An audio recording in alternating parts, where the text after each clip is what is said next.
Sir बात ऐसे है कि जो ये सफाई कर्मचारी पूरे जम्मू कश्मीर में म्यूनसिपलिटी के कर्मचारी हैं, वो स्ट्राइक पे उनके इशू है दो। हम उनसे मिले भी थे पिछली बार, तो उनके इशू दो है। सबसे बड़ा इशू उनका ये है कि टेलीविजन जो है वर्कर जो इनके हैं वो 7-7 साल, 8-8 साल, 10-10 साल, 20-20 साल इवन के है वो टेलीविजन 9,000 रुपये पे लगे हुए हैं। 9-10 हज़ार रुपये उनको पे मिलती है, जबकि इस महंगाई के दौर में जो है वो 9,000 रुपये से अपना गुजर बसर नहीं कर सकते हैं। ये एक रिक्वेस्ट करता हूँ, अमन शहर जो है जम्मू कश्मीर ही इस वक्त शहर जो है गंदगी फैली हुई है, इससे बीमारियां हुआ है।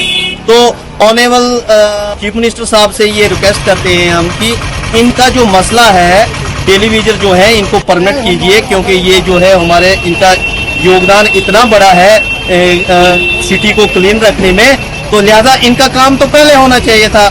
आपने पिछली बार कमेटी भी बनाई थी इनके लिए कि इनकी जो है वो एक कमेटी कॉन्स्टिट्यूट की जाए और वो जो इनको परमिट किया जाए। सिटी को क्लीन साफ सुथरा रखने का जो जिम्मा है वो म्यूनसिपलिटी कर्मचारियों पे होता है। तो लिहाजा मैं फिर से ऑनरेबल लेफ्टिनेंट गवर्नर साहब से भी ये रिक्वेस्ट करूंगा कि देखें आप जम्मू कश्मीर की सिटी इस वक्त पूरी जो है वो गंदगी से भरी हुई है, और जनाब उमर अब्दुल्ला साहब से भी ये गुजारिश करता हूँ कि इनका जो मसला है जल्द से जल्द जो है वो सॉर्ट आउट किया जाए और इनको रेगुलाइज किया जाए। मैंने इससे पहले ऐसा गंद कभी देखा नहीं है। कम से कम इस चीज को देखो कितनी बीमारी फैल रही है, बच्चे चलते हैं, स्कूली बच्चे चलते हैं, लोगों को आना जाना बहुत मुश्किल हो गया। मुझे समझ नहीं आती कि इसका रिस्पॉन्सिबल कौन है। सरकार को बोलती है, हमने सरकार बनाई, इसकी रिस्पॉन्सिबल सरकार की रिस्पॉन्सिबिलिटी बनती है। अगर उनकी स्ट्राइक है तो उनके बारे में पूछो, उनसे बात करो ना। अगर कोई स्ट्राइक पर है उनसे बात करें, कोई सोल्यूशन निकाले। कम से कम हम लोगों को ये तो नहीं देखना पड़े ना। लोग जा रहे हैं, होते जा रहे हैं, बुजुर्ग जा रहे हैं, इतनी गंदगी फैली, ऊपर से इतना गर्मी है, बीमारी तो फैलेंगे सर। जाहिर सी बात है, जब इतना गंद पड़ा हुआ है, कम से कम 10 दिन हो गए ऐसे गंद पड़े हुए।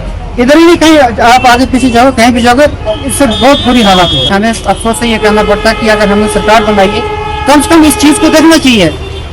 हमने सरकार बनाई किसके लिए?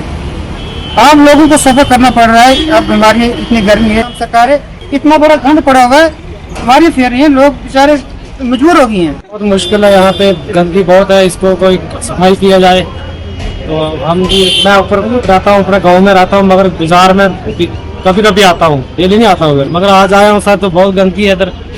ऐसा नहीं होना चाहिए सर, बीमारी तो हो सकती है गंदगी में। तो बीमारी कर्मचारी है वो हड़ताल पे हो गए सर, इसलिए गंदगी फैल रही है। हर को मसला हल करना चाहिए उनको।